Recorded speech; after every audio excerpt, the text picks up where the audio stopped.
Hello my dear friends, in this story I am going to tell you about how my life fell apart in just a couple of days.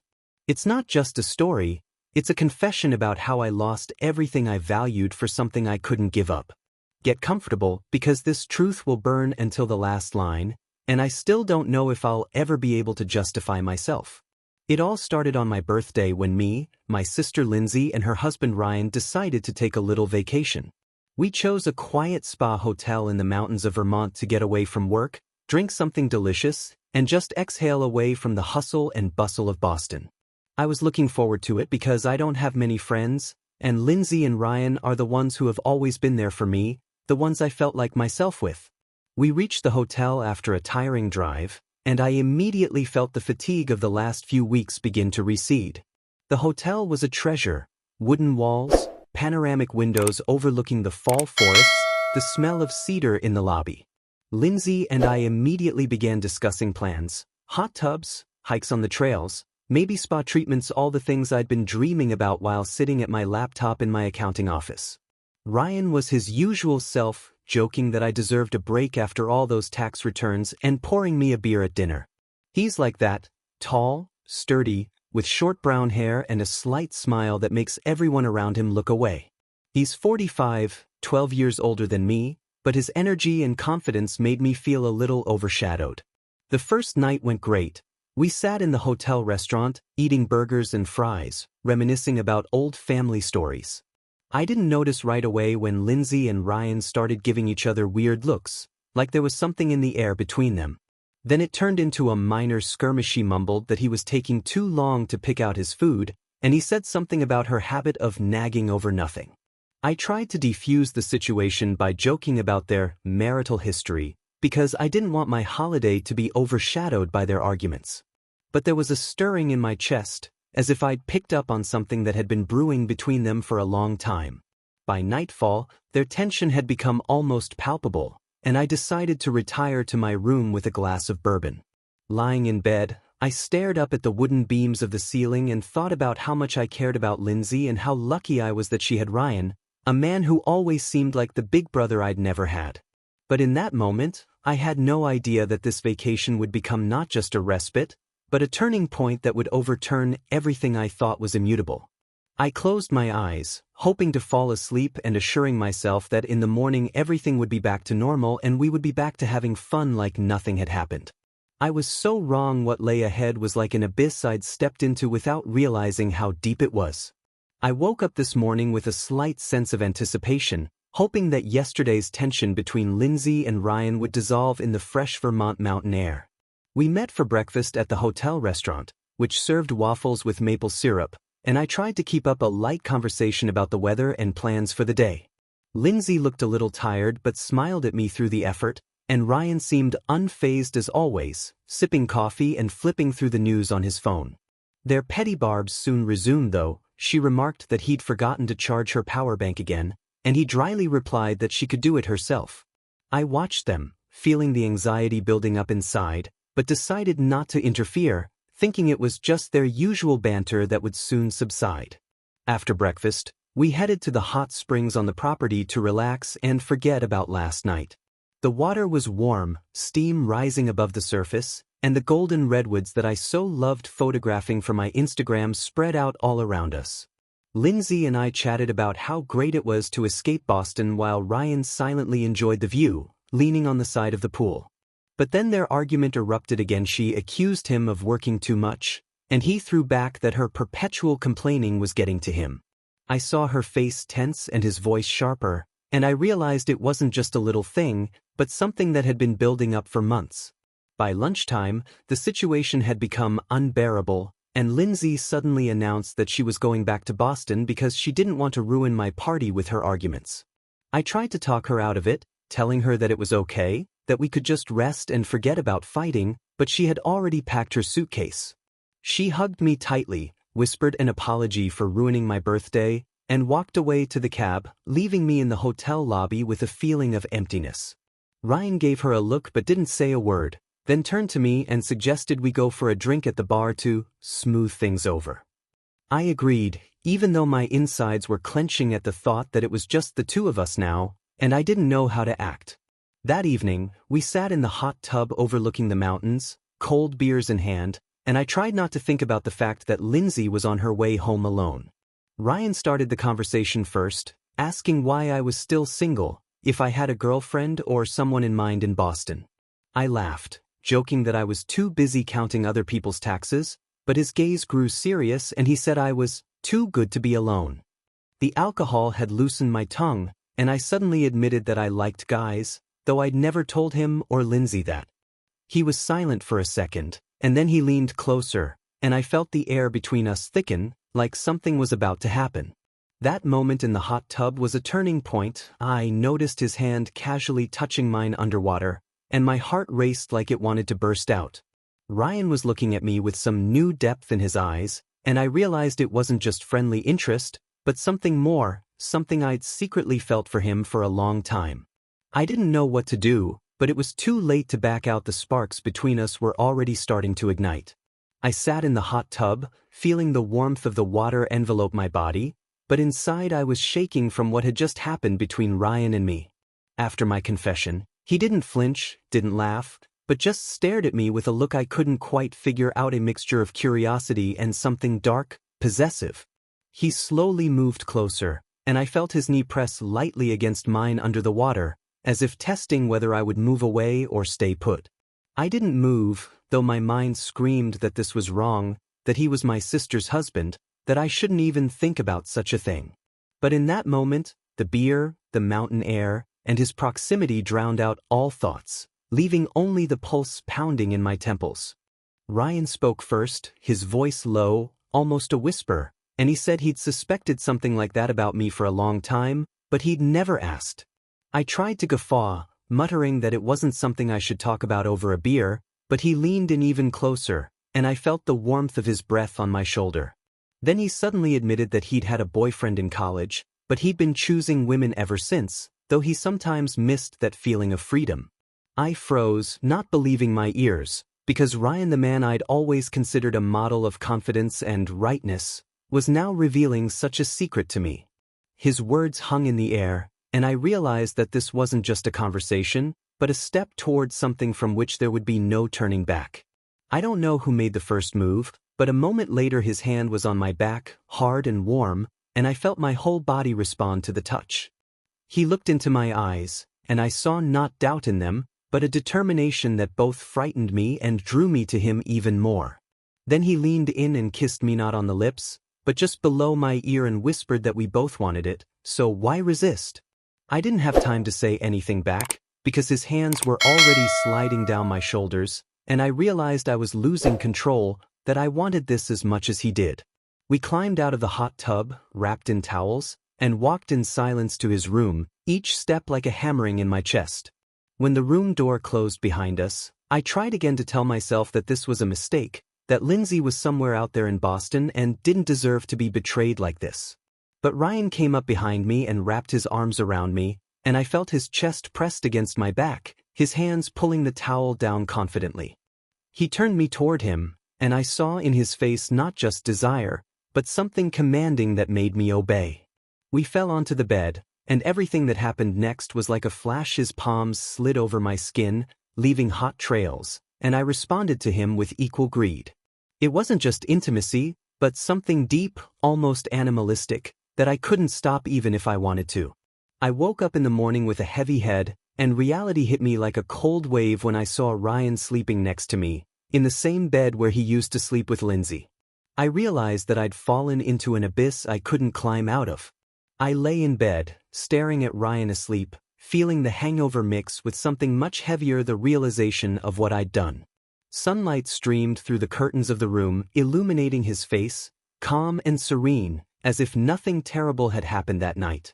My head was splitting, my mouth was dry, but worst of all was the feeling that I had betrayed Lindsay, my sister, who had always been my rock in this world. I crawled out from under the blanket, careful not to wake him, and wandered into the bathroom, hoping the hot water would bring me back to my senses. As I stood under the shower, I tried to wash away everything, his touch, my desires, the fact that I'd let it happen.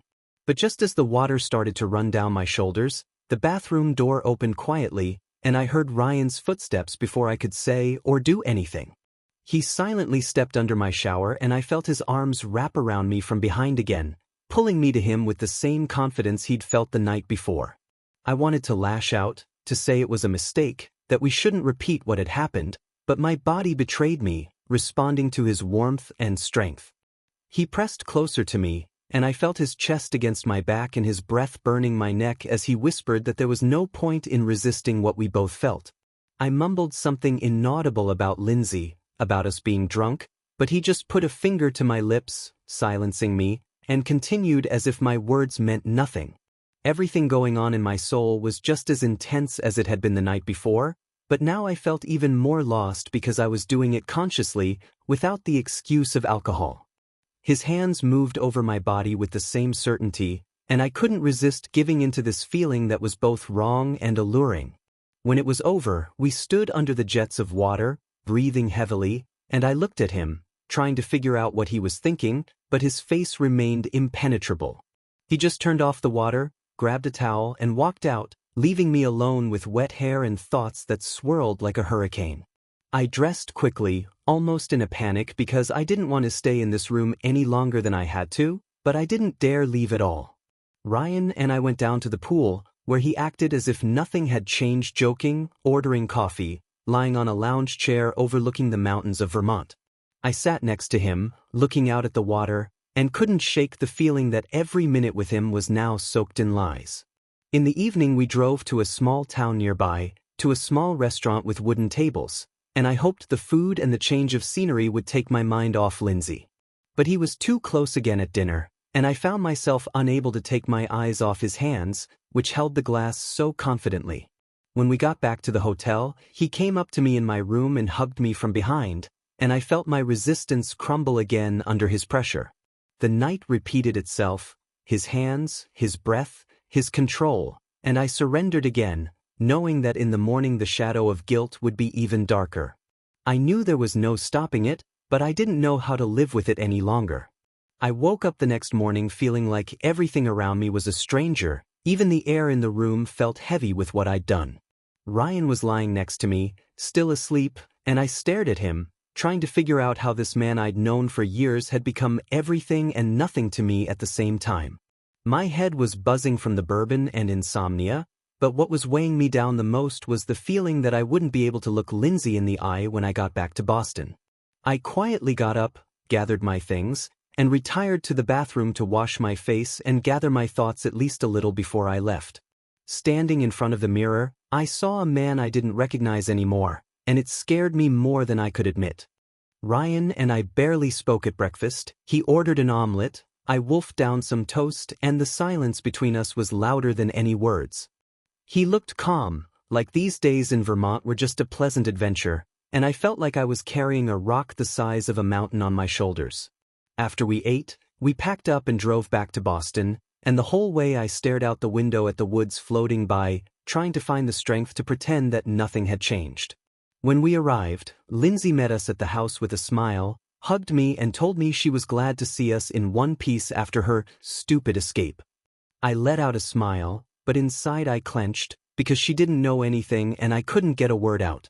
Lindsay and Ryan reconciled a couple days later, and I watched them laughing over dinner at their house as if the fight at the hotel had never happened. She'd make pasta, he'd open the wine, and I'd sit across the table, feeling like a stranger in their cozy kitchen where I'd always been a welcome guest before. Every time Lindsay looked at me, I looked away, afraid she'd notice my awkwardness, my lies that now lived in me like a shadow. Ryan acted as if nothing had happened, joking with her, pouring me wine, and I hated him for that ease, for the fact that he could just forget. But deep down, I knew I was no better, because I kept quiet too, hiding the truth behind a strained smile. One day, the three of us had gone to the mall in downtown Boston to buy Lindsay a new sweater, and I could feel the tension between Ryan and me building again. While she was trying things on, he said he needed to use the restroom, and without knowing why, I followed him as if I were looking for answers.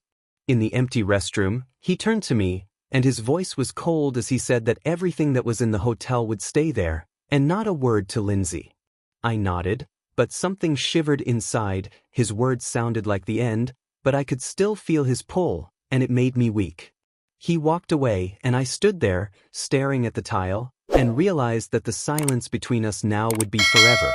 At home, I sat in my apartment, staring at my phone, wondering if I should tell Lindsay the truth or leave it alone so I wouldn't destroy her world. I knew she deserved to know, but I couldn't decide because I loved her more than anything, and that love was tearing me apart now.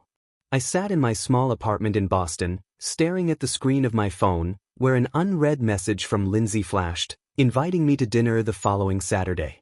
It was raining outside the window, pounding on the windows, and the sound only added to the feeling of emptiness that had settled in me since I'd returned from Vermont.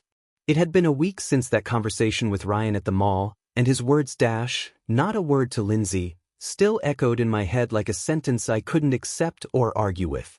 I tried to go back to my normal life, the endless spreadsheets and tax reports, but every time I closed my laptop, I saw his face, his hands in front of me, and it drove me crazy. I didn't sleep well at night, waking up with nightmares where Lindsay looked at me with pain and disgust, and I couldn't explain it. I decided to walk along the Charles River that evening, hoping that the cold wind would clear my head a little and answer the question I was afraid to ask myself. The rain had stopped, leaving behind wet asphalt and the smell of dampness, and I walked along the water, looking at the lights of the city reflected in the river. I thought about how Lindsay had always been more than just a sister to me. She was my anchor, the person who pulled me out of my ennui when I lost faith in myself. And now I was the one who could ruin her happiness with one confession, and the thought clenched my throat like I was drowning in that very river. I stopped at the bench, sat down, and pulled out my phone to text her something light, but my fingers froze over the keyboard. I met her the next day at the Newberry Street Cafe, where she dragged me in for a latte and to chat about little things like she used to. She seemed happy, talking about the new exhibition she and Ryan had visited, and I nodded, trying not to give away how hard it was for me to sit across from her. Every laugh she made, every mention of Ryan cut me up inside, and I felt like a traitor hiding behind my brother's mask. She asked why I was so quiet, and I lied that I was just tired from work, though the truth was that I couldn't look her in the eye without shame. When she left for the restroom, I sat staring at the cooling coffee and realized I couldn't carry it around anymore, but the fear still had a grip on me. I called Ryan later, figuring I should at least talk to him, find out how he was living with this so calmly while I was falling apart. He answered coldly, telling me that it was all in the past, that Lindsay was happy and I should forget it if I didn't want to mess it up. His voice was flat, almost indifferent, and I hung up, feeling even more lost than before because he made it clear that I was in this alone. I lay down on the couch, closed my eyes, and realized that the rift inside me was only growing, and I had to choose between telling the truth and losing her or keeping quiet and losing myself. It had been another week since I'd talked to Ryan, and his cold words forget it if you don't want to ruin it, still stung like salt on an open wound. Lindsay would call me for dinner, text me funny messages, and each time I'd respond with a smile she couldn't see, but there was an emptiness growing inside of me that I couldn't ignore anymore. I picked up my notebook, started writing the letter to lay out everything that was choking me from the inside out. Every night in Vermont, every look from Ryan, every moment of weakness. When I finished, I reread the lines, tears running down my cheeks as I realized I loved her too much to keep lying. I went to their house the next day, under the pretense of picking up a book Lindsay had long promised to lend me, but really I wanted to see her and maybe finally talk to her. She opened the door, hugged me happily, and I felt her warmth pierce through my armor, making me even weaker in the face of the truth. Ryan was there, sitting on the couch with a beer and watching soccer, and when our eyes met, I saw the warning in them, cold and sharp as a blade. The three of us chatted about nothing, ate pizza, and I almost believed I could go back to the way things used to be, but then Lindsay went into the kitchen to get water, and everything changed. Ryan leaned over to me and whispered that he'd noticed the look in my eyes, that he knew what I was thinking, and if I talked, I'd regret it. I froze, because there was more than a threat in his voice, but something deeper, as if he was afraid, too, not of me, but of something else. Lindsay came back, and I decided it was now or never. I opened my mouth to tell her I needed to talk to her alone, but then her phone rang. She picked it up, and her face went pale when she heard the voice on the other end. I couldn't make out the words, but I saw her look at Ryan with something akin to fear. She left for the bedroom, closing the door, and Ryan suddenly stood up, walked over to me, and said that Lindsay already knew more than I thought she did, and it wasn't my fault. I didn't understand what he meant, but his words struck me like lightning because they hinted at a mystery I hadn't solved. When Lindsay came out, she looked lost, but she didn't say anything, just asked me to leave because she needed to be alone with Ryan. As I drove home, I thought that maybe she hadn't found out about me, but about something else's past, someone else, something he'd kept hidden even from me. At home, I found my notebook empty, the pages with the letter were gone, and I never knew if Ryan had taken them or if it was my own dream. Now I live with the question, did I tell the truth, or did she find me, leaving us all in the shadows? Thank you for watching, and I will see you in the next video. If you like the story, please give this video a thumbs up and leave a comment below.